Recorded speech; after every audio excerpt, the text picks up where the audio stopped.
Good morning to you. Good morning. Where do we even start? Every day I'm like, where do we start? Can we start with Tory Party conference? Yeah. Kemi Badenoch, about to give her keynote speech.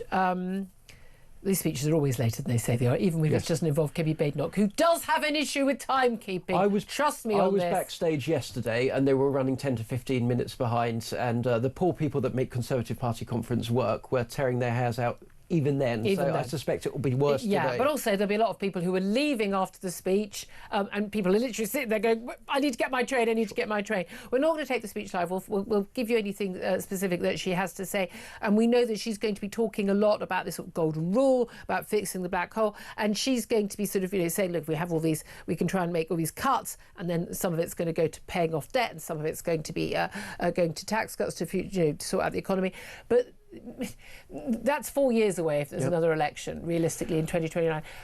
Realistically, does anyone think she's still going to be leader at that time? Because we've got the May local elections in which the Tories and Labour are likely to be trounced, but also, crucially, we've got even shadow cabinet members who are wheeling and dealing behind the scenes. I think it's, only 35 Tory MPs would have to send... Yeah, and they've doubled the threshold to make it easier for her to survive. Yeah, because there's so few Tory MPs. That's right. Look, your man who you campaigned for, Robert Jenrick, the Shadow Justice Secretary, you campaigned for his leadership last year. I mean, let's be honest, he's on manoeuvres.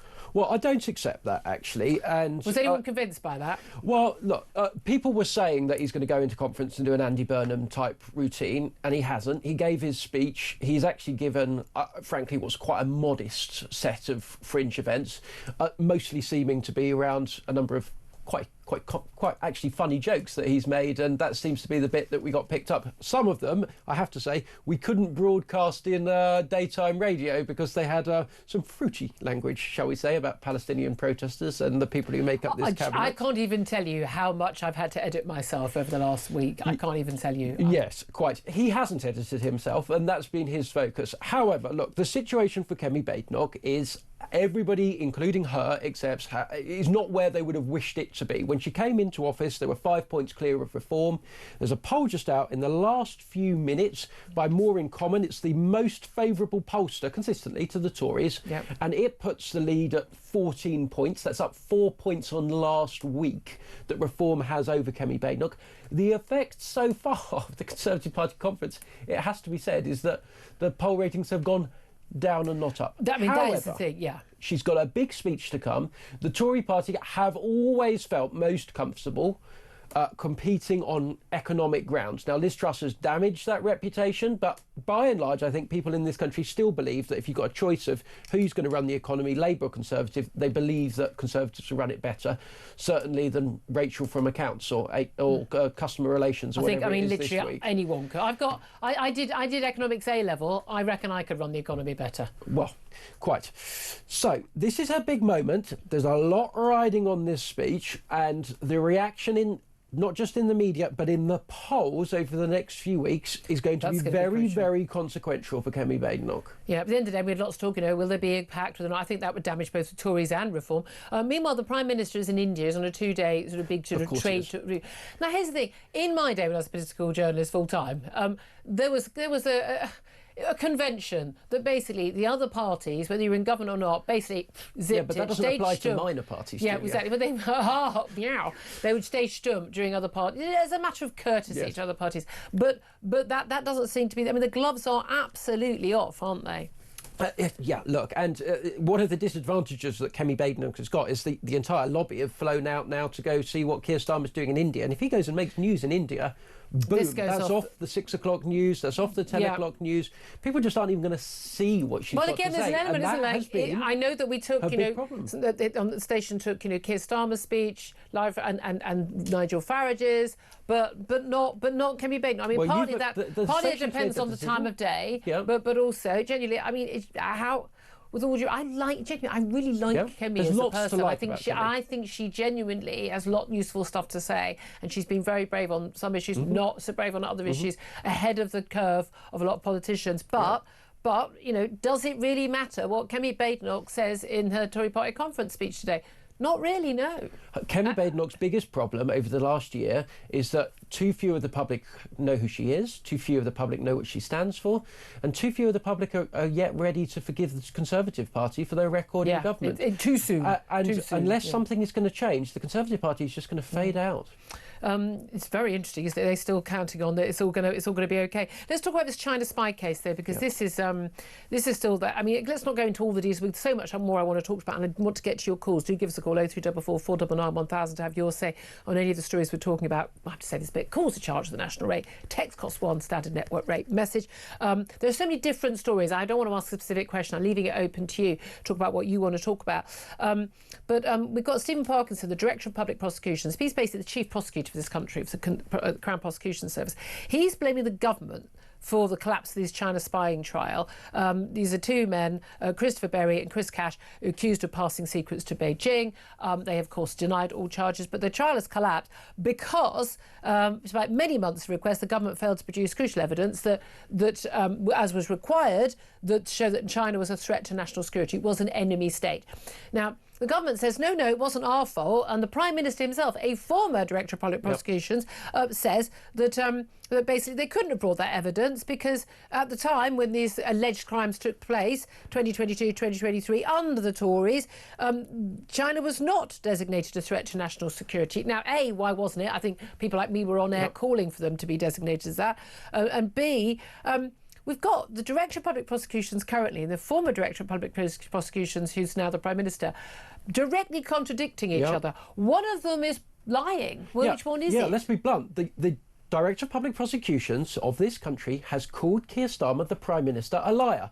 Both of these stories cannot be true. Now, I know that Keir Starmer has got a very good reason to lie about this. I know that Stephen Parkinson doesn't have a very good reason to lie about it. You might think that would be deleterious to his career that relies on carrying the Prime Minister's confidence. So we're in an extraordinary situation in which Keir Starmer is so in hock to China, for whatever reason, because he relies on it for economic growth, because of links or whatever, that he is prepared to, I'm afraid I have to say this, lie publicly, that he is prepared to sabotage a criminal trial and he is prepared to risk our country's security, because there doesn't seem to be much dispute that these men were spying. That's what the CPS is saying. No. And these are, really must stress, these are allegations that they have denied. The CPS say we were confident we could secure a prosecution on that element. The reason we couldn't is we don't think we can prove that they were doing it on behalf of an enemy. The thing I find strange, I know the law has changed in terms of these designations, or whether it has to be an enemy. I'm of the view, if anybody in this country is giving information to any government, whether there are busy mates or not, that is... Well, the spying kind of gives the game away, doesn't it? Yeah. If you're spying on us, you're probably not our mates. Yeah. I mean, that's the clue, isn't it? I don't know why anyone thinks that China isn't a national threat and isn't an enemy, because we know this. We know that all they're doing. We also know how they aid and abet our enemies, like Russia, and Russia is absolutely our enemy, in a war that we are helping to fund on one side, and they're helping to fund by buying the oil of Russia on the other side. I just find it absolutely extraordinary. There's even a question mark about this. I have no doubt at all that within the next 5 to 10 years, the West will be in conflict with China.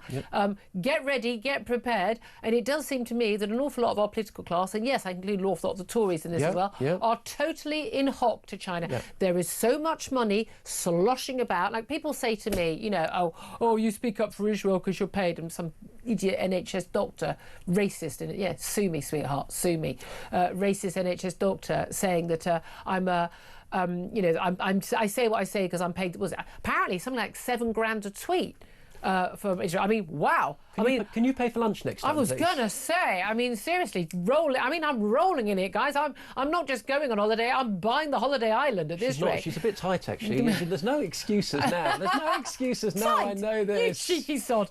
Anyway, we only had Carver at the party last year. Was not Carver at my party, sod off. Anyway, enough of this. He's not going to be invited back.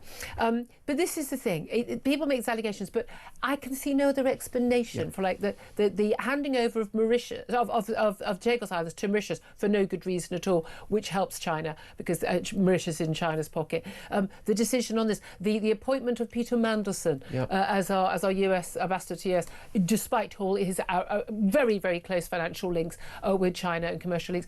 I'm sorry, it seems to me to be very, very, very clear indeed that a lot of our political classes are utterly beholden. Yeah, and you've criticised the Prime Minister. Let me criticise a former Conservative Prime Minister, Boris Johnson, who was Prime Minister, who was repeatedly very pro-China throughout his time in office, including on the Huawei issue and others.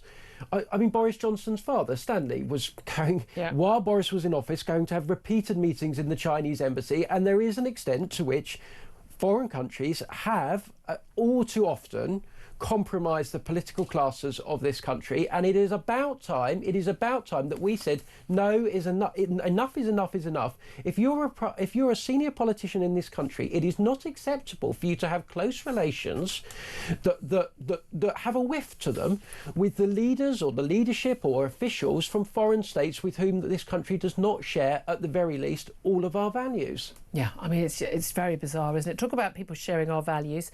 What do you make of what these pro-Palestinian demonstrations on the anniversary of October the 7th? Yeah, I mean... Scumbags, Julia. I've been using a word beginning with C in my WhatsApps, but there we are. I can't say it on air.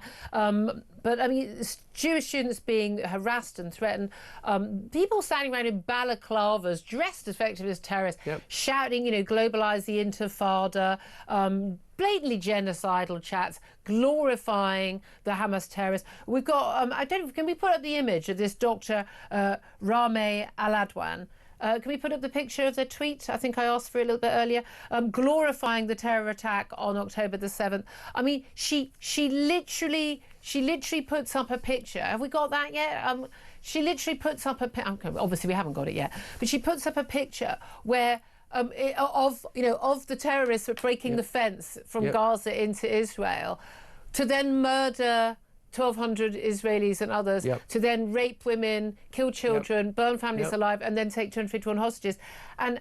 And she's glorifying it. She's an NHS doctor. Not only do we pay her wages, she has been, the GMC, the General Medical Council, has looked into her before.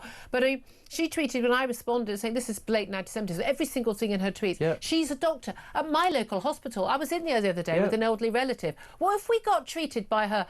We're not Jewish, but I don't want someone who thinks that Jews deserve to be killed to be working in my local hospital, which is, by the way, in a very Jewish area. When I questioned her, I said, this is anti-Semitism, she replied, don't spend the £7,000 too quickly.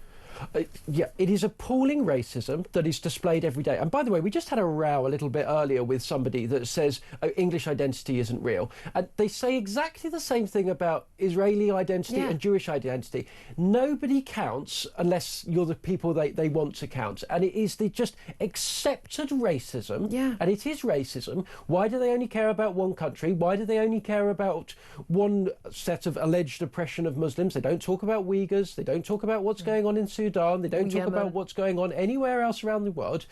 This is widespread, socially acceptable, garden variety, anti-Semitism, racism that is displayed each and every day, not just on the streets of this country, in the hospitals, public services, on our national broadcaster. It's unacceptable. A Britain in which Jews are not safe is not Britain at all. I know, and this thing, a lot of people say, well, it's not me, it's not a problem. And again, that old poem, first they came for the Jews, I was not Jewish. No, it's very, very clear in every country, in every civilization, that when the anti-Semitism reaches this sort of level, this is the beginning of the end. It's the big red neon flashing sign that there is a rot at the heart of your country, and you need to wake up. This is not just, it's absolutely primarily about Jewish people and feeling safe in this country. The idea that anyone in this country would say, I think I'll go and live in a war-torn country that's facing rockets from 5 or 6 different countries, different terrorist forces, that I'm safer there than I'm on the streets of this country.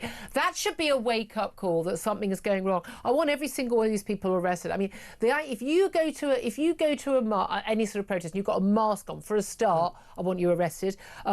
If you go to march and you are shouting, you know, globalise the Intifada, you're glorifying terrorists, glorifying a prescribed terrorist group, I want you arrested. I want these people off the streets. Also, I want to know their names. I want a list of these people. You know, the left always talks about consequences, don't they, for people who say things they don't like. Well, I want these people to have consequences. If you're a student and you attend one of these rallies and things, I absolutely want to know your name. I want to know your face. I want to make sure that you are known for this for your whole life. You don't get to escape this. Because I genuinely think we need to start calling this out, and not just Keir Starmer going, oh, this is a bit terrible, and David Lammy getting, you know, booed at a vigil and, quote, as he told one of the organisers, taking one for the team. Oh, how good of you, David Lammy. This is something that is happening now on such a scale and with such impunity. And when an NHS doctor can carry on working despite posting the most blatantly, openly anti-Semitic, not anti-Israeli, not anti a foreign government. When you are glorifying the prescribed terrorist group that has massacred Jews and wants to annihilate the Jewish state and all Jewish people, you are an anti-Semite. If you don't like me saying that, feel free to sue me. I really don't care, because I'm pretty sure I'm going to win that one. We need to call these people out, and why these people are still employed. We're paying for them. We're paying for the woman who cut down the yellow ribbons for Israeli hostages the other day in Muswell Hill in North London. She's a taxpayer-funded student. We're paying for all these international students. I mean, the number of international students who you can hear when they speak that they're clearly not from here. Bye. Out the door. I will walk you in your little mask through the airport. Bye-bye. I don't want you here. What is controversial about that? Why is this not being done?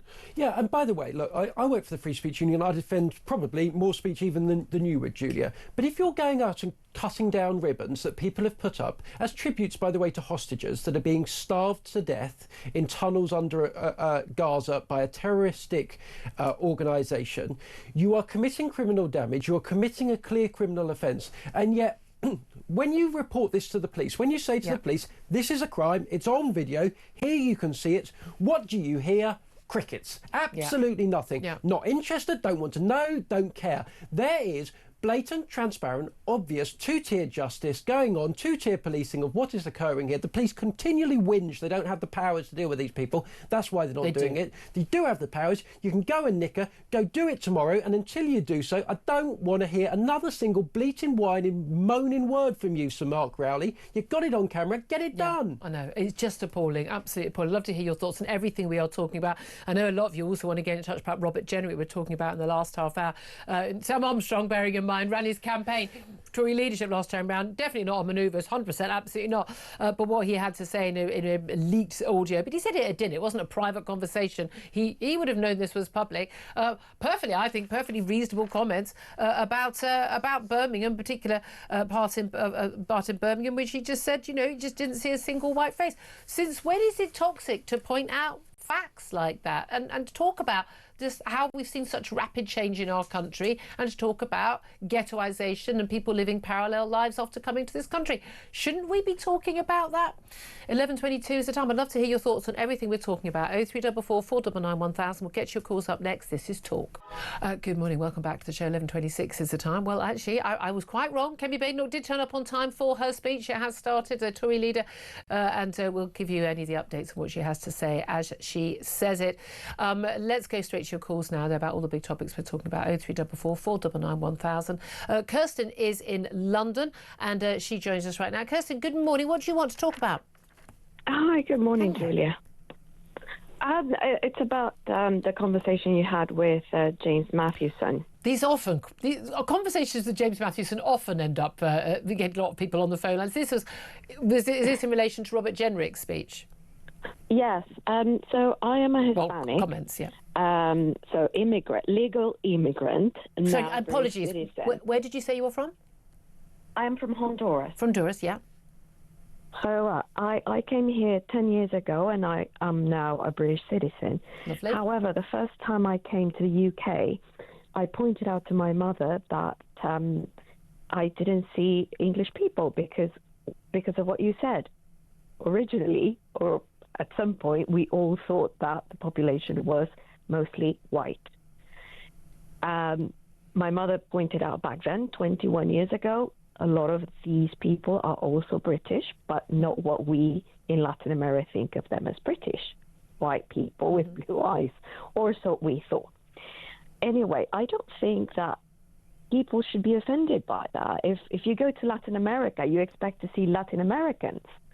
You don't expect to see other ethnicities, or at least not the majority. Is it a problem that you see black and brown faces on the streets of London where you live? I think it's a problem, but we live very, very close to areas that are predominantly one ethnicity or two ethnicities.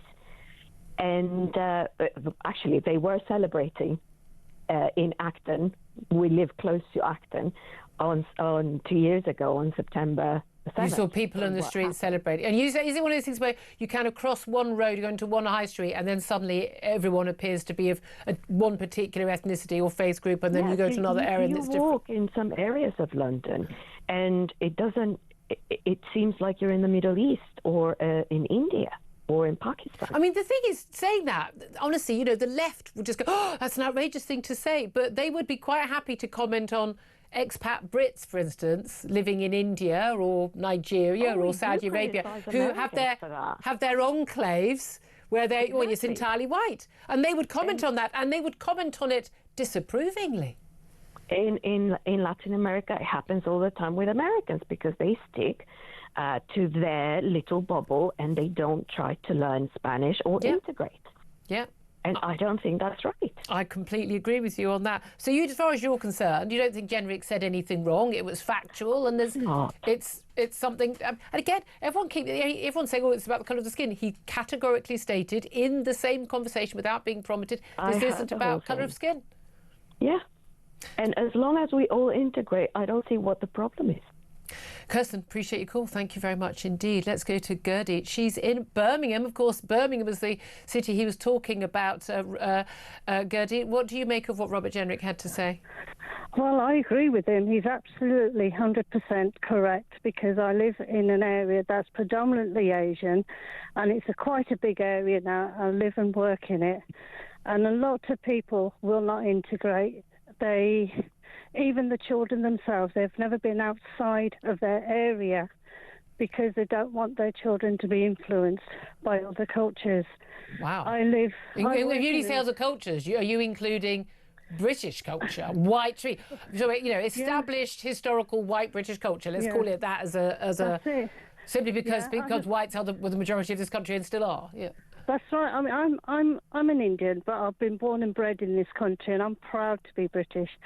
But I'm actually now feeling quite sad to see the way this country is going. I think I'm supposed to call you a racist or a bigot or I suppose an angry middle-aged white man at this point if I was Gary Neville. Oh. No, well, this is it. You see, he has no idea. He lives in his own bubble, to be honest, and he's taken the same platform as Gary Lineker did. So, the thing is, I just don't understand why all of a sudden it's all about just one group of people or one faith, when we should all be living together in harmony, as we did back in the 60s, 70s and 80s. Well, again, a lot of people who, certainly, the Windrush generation, they would say absolutely didn't feel like it was in harmony when they suffered racism when they arrived on our shores. I mean, I must say that. But as far as you're concerned, your family, presumably your parents came from India or your grandparents. Yes, you were born here. You're British. Yes. Full stop. You're British. Yes, I am. Yes. And that's the thing, isn't it? Why do you think people come here and then don't want to live, in Britain? I can understand. I mean, I don't approve, but I understand, a British person going to Spain. Basically, they're there for the weather. They're there for the weather and the beach. But they're not necessarily. Some people might not integrate and might not learn the language, etc., etc. But no one's coming to Britain for the weather. So no, they're coming to Britain for the benefits system, to be honest. In the last 40 years, it's been more so for the benefits. It's been so easy for people to get benefits. Where I work, and I'm going to tell you this, these are students who have not been in this country for that long, and they are getting 3 times more than what I'm getting in my wages, which is sickening. Wow. But they will not work. They refuse to work. They refuse to speak English. They refuse to integrate. Everything we do at my workplace, it has to conform to their culture. Every other cultures are being left out. That's very interesting. I know you're being quite guarded in what you say, and I sense that. Gurdeet, I really appreciate your call. Thank you very much indeed. Sam Armstrong, just a brief response to that. Look, I mean, you know, there's a British woman of Indian heritage living in Birmingham saying, yeah, he's right. And someone from Honduras just before that. Never believe these people that go on the media and carp on and say everyone of colour is offended about these comments. How would that feel for everybody of colour that's listening? They all feel so. No. Do you know what, actually? People of different, whatever racial background, whatever religious background in this country, they do not all think as one. I know this thing, the community.